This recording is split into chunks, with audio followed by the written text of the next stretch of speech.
Hello and most welcome to Heidegger 1082. Look at this nice afternoon weather.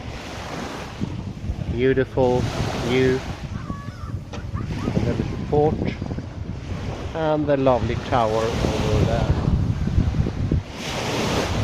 Somewhere in the background.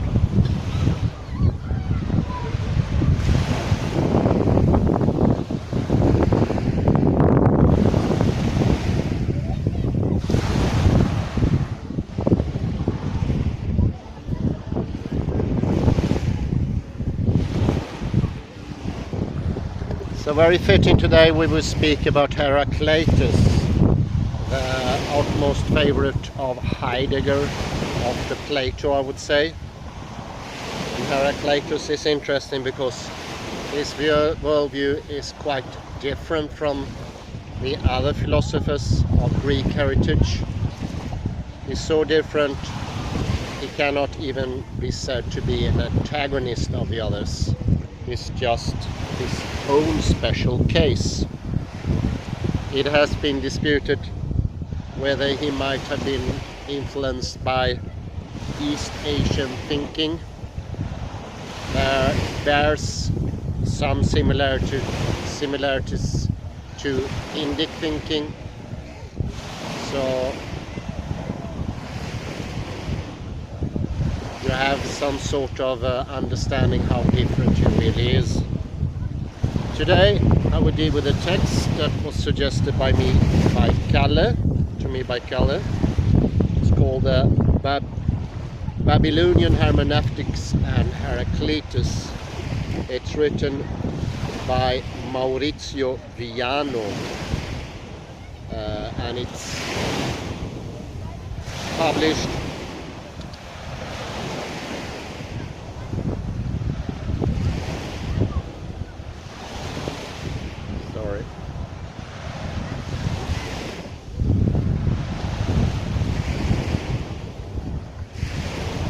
in the Journal of Near Eastern Studies. Let me just introduce you to the whole thing. I think that's better, and I give some reflections later on in the lecture.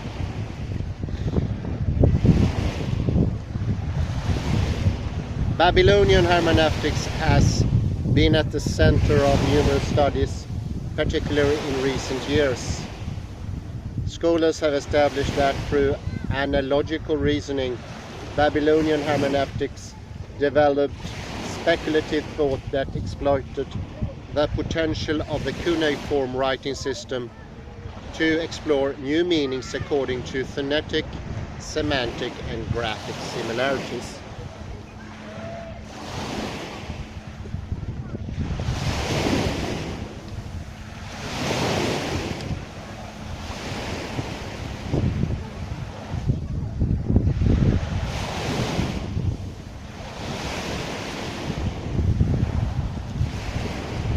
Analogical hermeneutics was prompted by the polysemic and homophonic nature of the cuneiform writing and was intended as an inquiry into the cuneiform system itself. Babylonian hermeneutics often developed meanings, equivalences, and explications that may appear fanciful. One of the foremost examples is contained in the final section of the Babylonian creation poem, Enuma Elis, where the gods, after having elevated Marduk to the head of the pantheon, after having recited his 50 names, explaining what each name means. Scribes established multiple equivalences that, as shown by John Butterow, were based on phonetic, semantic, and graphic associations.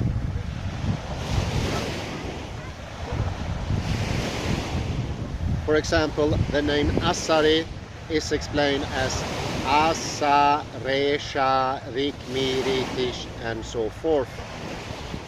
I think I go a bit into the text here. rather elongated explanation of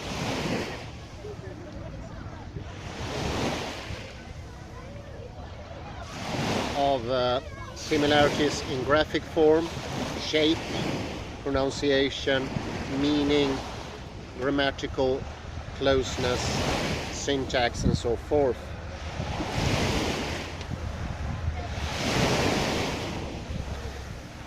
These few examples show how greatly analogical reasoning was developed in ancient Babylonian cuneiform scholarship across different genres.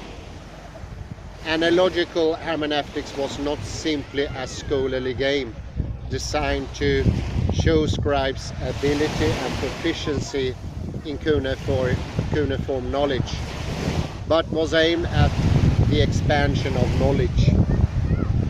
Analogical reasoning is as well known in ancient Greece and other cultures, and I will contend that they are understood together. I will contend that similarities can be drawn between Heraclitean philosophy and Babylonian intellectual system.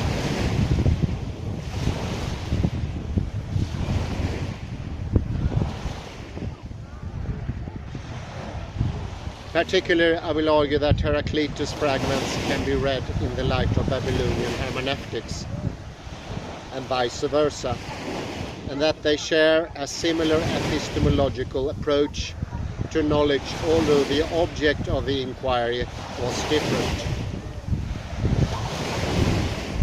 The present analysis is based on the interpretation of Heraclitus offered by Charles Kahn, and more recently supplemented by Laura Gianvittorio. Kahn's interpretation was grounded on the intimate connection between the linguistic form and the intellectual content of his Heraclitus discourse.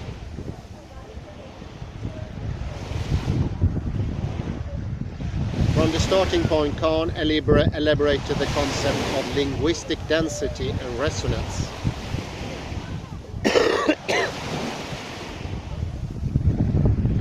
Linguistic density is the phenomenon by which a multiplicity of ideas are expressed in a single word or phrase, and resonance is the relationship between fragments by which a single verbal theme or image is echoed from one text to another in such a way that the meaning of each is enriched when they are understood together. As Kahn further stated, the two principles are complementary in that, quote, resonance is one factor making for the density of any particular text, and conversely, it is because of the density of the text that resonance is possible and meaningful. Density is a one-many relation between sign and signified, while resonance is a many-one relation between different text and single image or theme. End of quote. A third principle assumes that fragments were arranged in a meaningful way that was, however, non-linear. Sayings or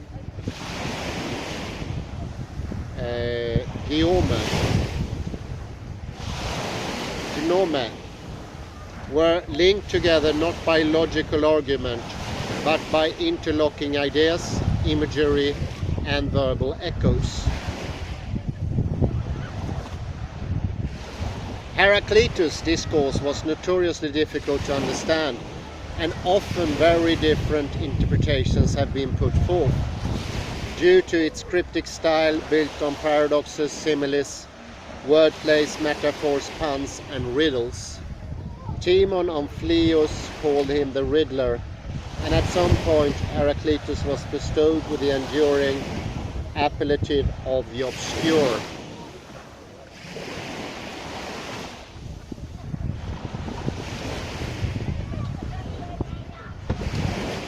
The famous answer of Socrates to Euripides when asked what he thought of Heraclitus' book synthesizes his reputation for obscurity. He said,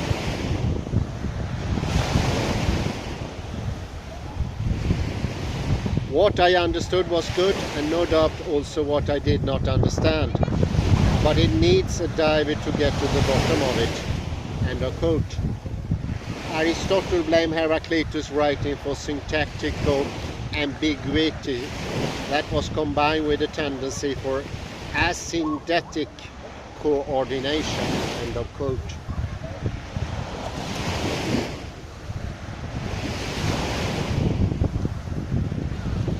This has led many scholars, ancient and modern, to claim a defiance of logic in Heraclitus' thought. However, as Kahn pointed out, Heraclitus' ambiguity was intentional and served a hermeneutical function.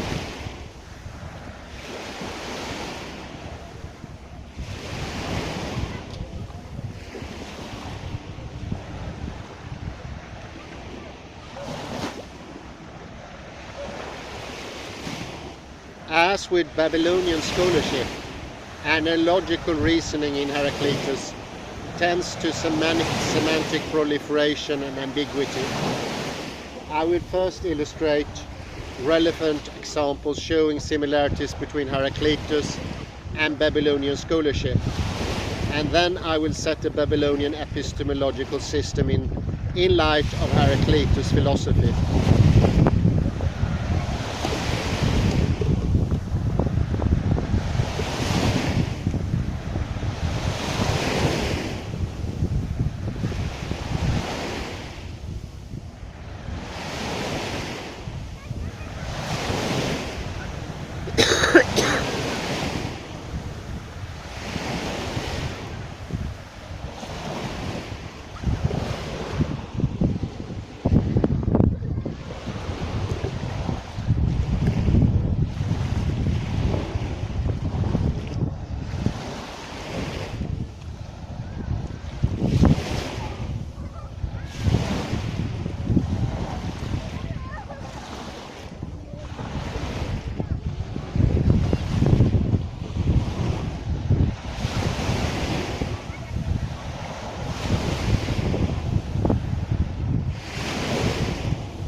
Then I will set the Babylonian epistemological system in light of Heraclitus' philosophy.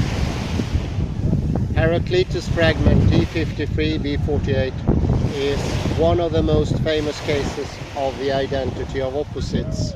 It presents a case of paranomasia similar to those seen above from the lexical list.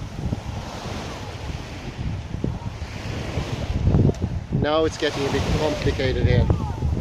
Toon, toxo, onoma,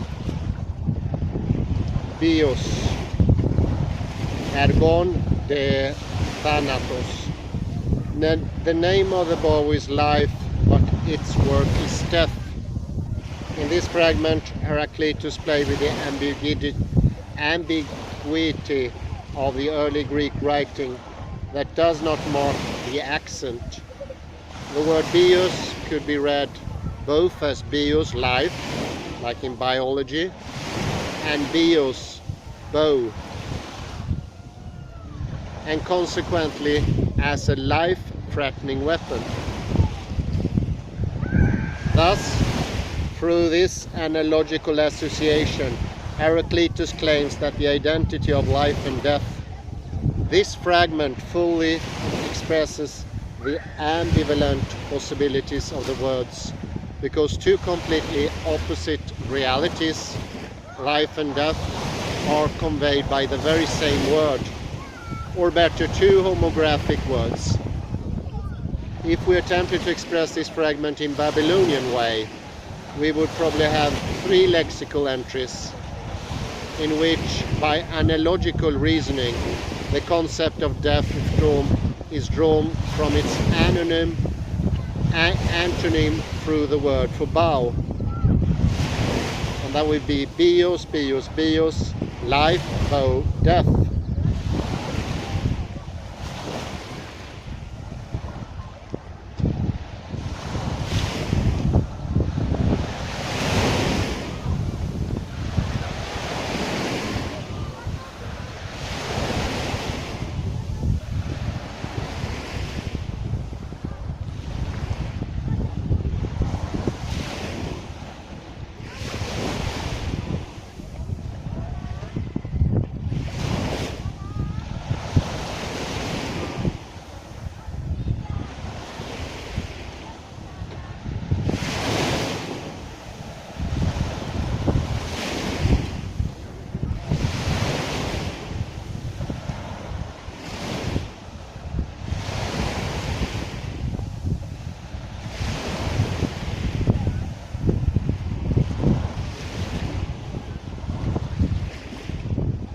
Perhaps one of the most striking similarities between Heraclitus' philosophy and the Babylonian intellectual system is embedded in the fragment D41 and B93.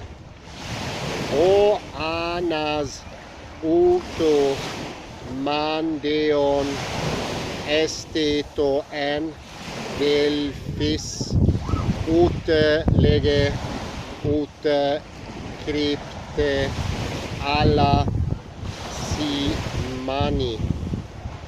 The Lord whose oracle is the one in Delphi neither speaks nor hides, but gives signs.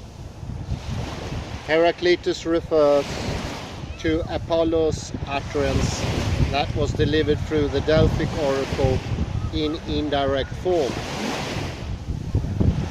by riddles, images, and ambiguity.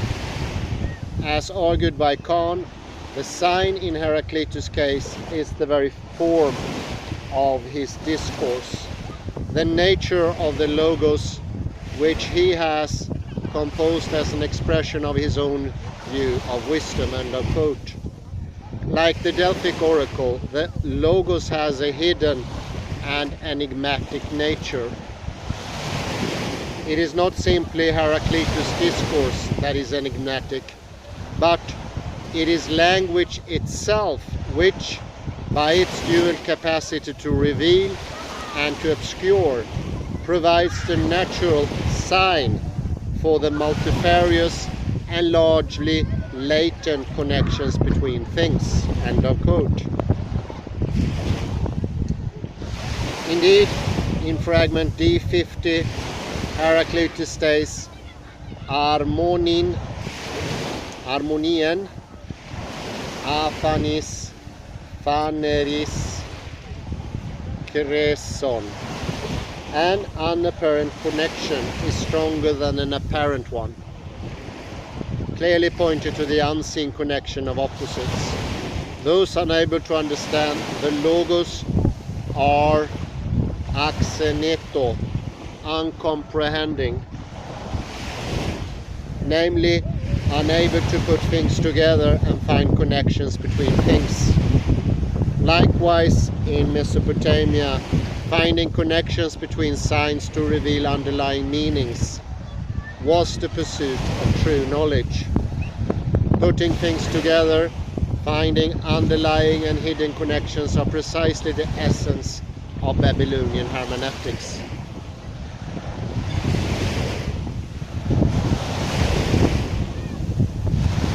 A passage of the examens text A possibly specifically refers to an analogical hermeneutic as the way to reach hidden meanings.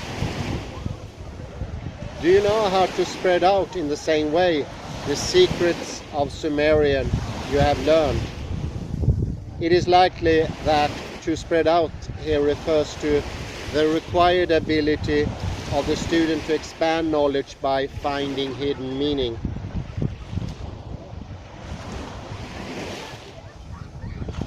Like Heraclitus, who regarded words as having a hidden meaning beneath the surface, the Babylonians conceived that signs, words and texts had a hidden meaning that needed to be unveiled. Mesopotamian gods communicated their messages through omnious signs.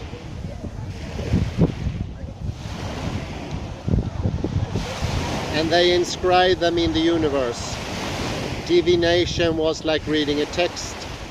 The similarity between Heraclitus and cuneiform scholarship is even stronger if we consider that Heraclitus could have alluded to writing with the word simanen in fragment D41, since simata in archaic literature means visible sign, a writing of the gods. Heraclitus' book reflecting the logos is a sign itself to be interpreted.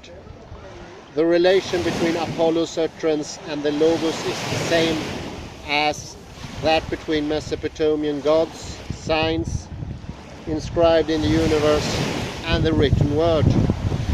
Only the wise men were able to decipher these signs and grasp their underlying meanings. This is explicitly stated in the Enuma Elish, where those able to discuss the 50 names of Marduk are called wise and learned. The relation between opposites was central to Heraclitus' philosophy. As Emlyn Jones argued, opposites are grounded in language and in their ambiguity rather than in empirical observations. Quote, "Paradox and ambiguity, as revealed in Heraclitus' utterance, are in no sense peripheral or complementary to a study of the relationship between opposites, but may well be of central importance.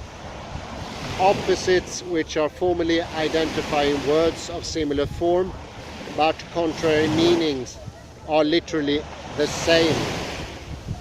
It seems possible that this, rather than any logical inferences drawn from observation of physical or cosmological changes, may represent the ultimate origin of Heraclitus' startling assertion of the identity of opposites."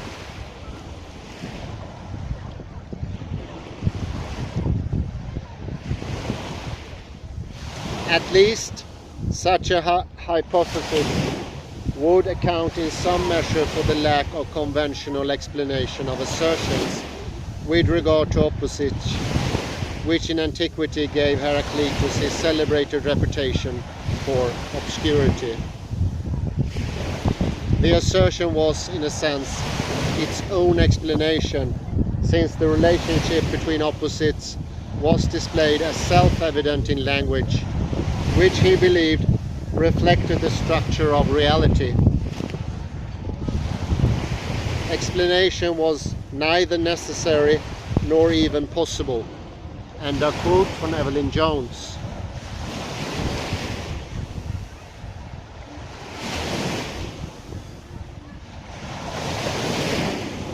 This relation is not expressed in abstract terms, as one might expect, but in casuistic way, as a list of single cases of opposites, as exemplified in the first part of the fragment. Otheos imeri en phroni xenon feros polemos erini poros limos.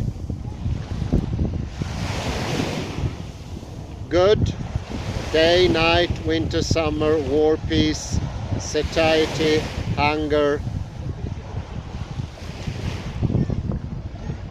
According to Jonathan Barnes, Heraclitus, quote, was working with a fairly loose, intuitive notion of what opposites were. He would, I imagine, have presented a list, not a definition.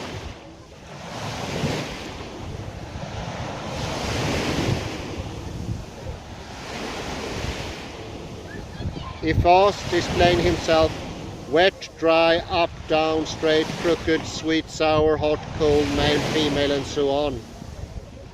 The list would no doubt be long, and its items would, to our eyes, be logically diverse.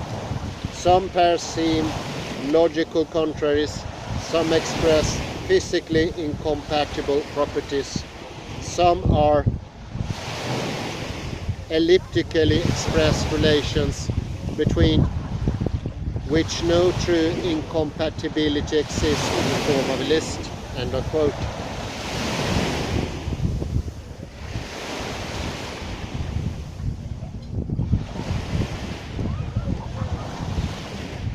In Mesopotamia, to use van der Mieroop's words, binary oppositions dominated the Babylonian mindset. Although the Babylonians never formulated a theory of opposites and did not expressly state their unity, an underlying unity can be understood in the principle of correspondence as argued by Stefano Seminara. And now a long quote in Italian.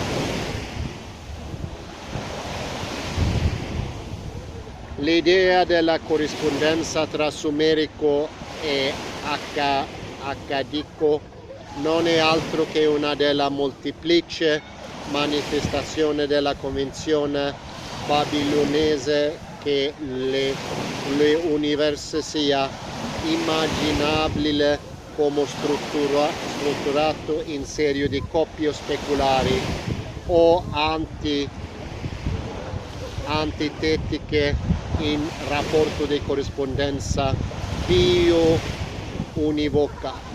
Tutta la scienza babilonese para fondarsi su questo principio, quella teologica intenta stabilire corrispondenza tra gli elementi.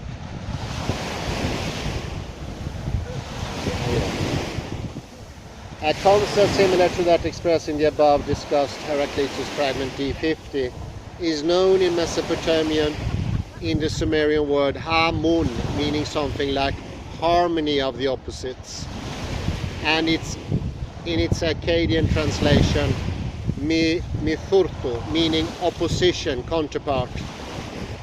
As pointed out by Francesca Rochberg, the concept of harmony of opposites is also expressed graphically because Hamun has a rare writing, Naga Naga, where the second Naga is written upside down. Obviously, Heraclitus went beyond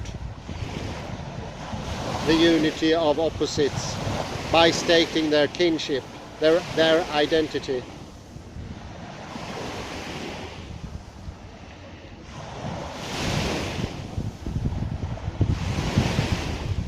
Polarity in Babylonian scholarship, as in Heraclitus, was not just a game, but a heuristic tool to perceive knowledge which in Mesopotamia was fundamentally cumulative. Interesting. As with Heraclitus, this research unfolds not through a theoretical conception of opposite, but a practical one. A list that is not only observable in the lexical lists, but also following Bucciolati's interpretation in the Dialogue of Pessimism.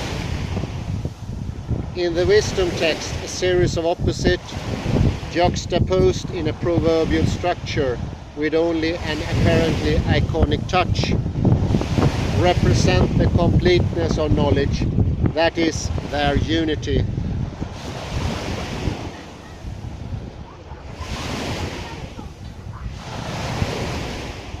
We can therefore reach the conclusion that Heraclitus and the Babylonians had different epistemic objects, but a similar epistemological approach. For Heraclitus, the object of knowledge was the logos, that represented the unifying element. In Mesopotamia, the object of knowledge was the cuneiform system.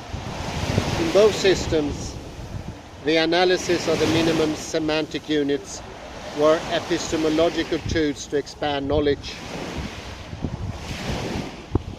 In Heraclitus, this unit was the word, while in Mesopotamia it was the cuneiform sign. Heraclitus' book was an inquiry into logos, namely, of which was an inquiry into the polysemic and ambiguous value of words to reveal the unity of opposites.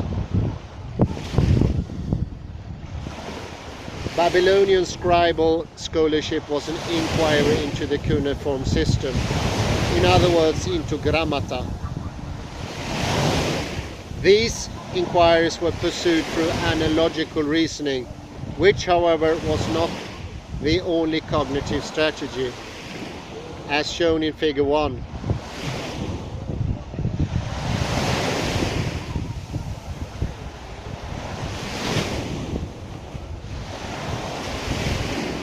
The space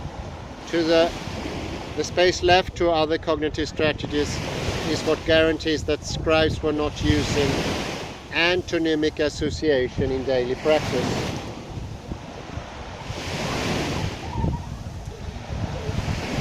This interpretation obviously leads to the problem of the relations between epistemological objects and reality.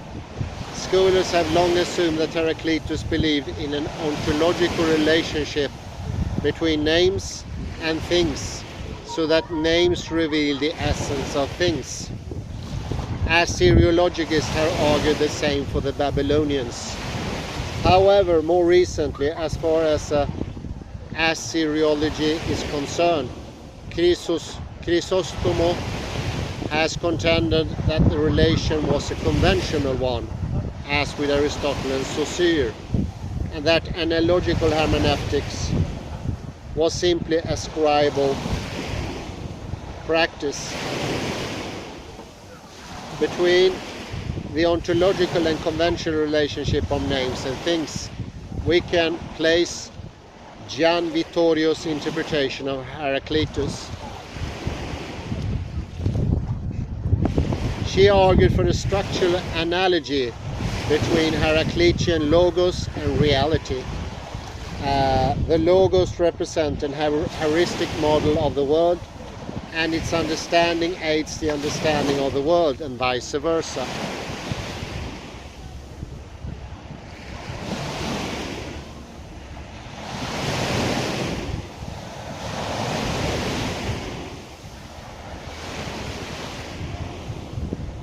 Similarly, we can posit that in Mesopotamia, written words or signs represented an interpretive model of it, but not the world itself. The opposition between a natural and a conventional relation of a word and a being can therefore reformulated in terms of analogy. Names and signs are neither the same nor incommensurable, but linked by a relation of analogy, which implies that the signifier resembles the signified, but remains different from it.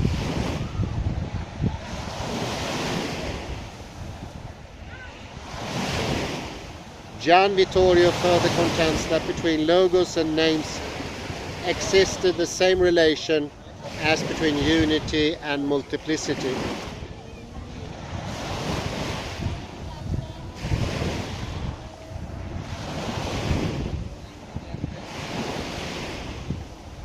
N, panda, equals logos or onamata. Based on the foregoing analysis, we can attempt to apply the same relation between cuneiform scholarship, here intended as the material realization of the cuneiform system, and science. Unity equals multiplicity equals cuneiform scholarship science. Applying this interpretation to Babylonian scholarship allows us to revise van der Mieroop's assessment that cuneiform scholarship and more generally analogical reasoning was not the product of scientific inquiry into reality but studies of the written word.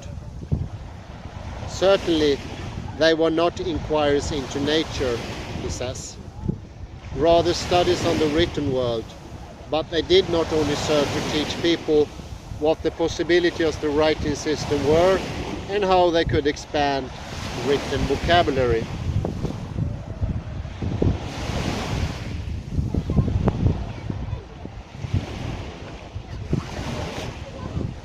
Lexical list, analogical reasoning, and more generally scribal scholarship could have served as an interpretive models. Although I do not share van der Mieroop's proposal that analogical hermeneutics were aiming at a search for truth, I also refrain from Chrysostomo reductionist interpretation that Babylonian and Assyrian hermeneutics reflects not a search for the true nature of a word or a sign, but rather a full acknowledgement of the polyvalency and possibility of words and signs. The conventionality ascribed by the writing system. Let me put this into a sort of a first conclusion. I need to add here, rings a sort of a bell, I'm not sure yet, but Western tradition, apart from Heraclitus, has always had a very negative view on language. Language is not the world. It doesn't lead to knowledge. Knowledge is in the world, in the pragmata, in the things, in the object. And this has been true for millennia in Western tradition. Words are even something bad. Language is something obfuscating. It hinders true understanding. What we should look for is meanings, not the words. Heraclitus is most definitely on a completely different line here. Completely. No wonder Heidegger also took such a liking to him. For Heidegger, language was very valuable, not to be reduced to oppositions. And the only solution, if you want to get rid of language, is to reduce all of language just to overt, explicit oppositions. But the writer of the article has a most definite point. Oppositions are not to be found in the pragmata. They are of language. And I would say oppositions are of a higher order. And much knowledge, I always seen, is to be found within language, not without language. But the attacks of language has been severe. And I think few people realize that quantum mechanics, for instance, is defending language. Hippie revolution did not acquire that. They even said it was better to shut up or go directly to reality, or what is ousia or esteem. The real truth. The truth that are hidden in the objects. And you can rest assured, this is not the path of Heraclitus. And although the word can be amazingly beautiful, isn't it because of the words the beauty comes to spring? And isn't it because of those things that can't be seen in nature, the opposition, that nature can shine even stronger with all its glory? I think it is a point to that. Thank you very much for the tip, and I say have a very pleasant afternoon. Bye bye for now.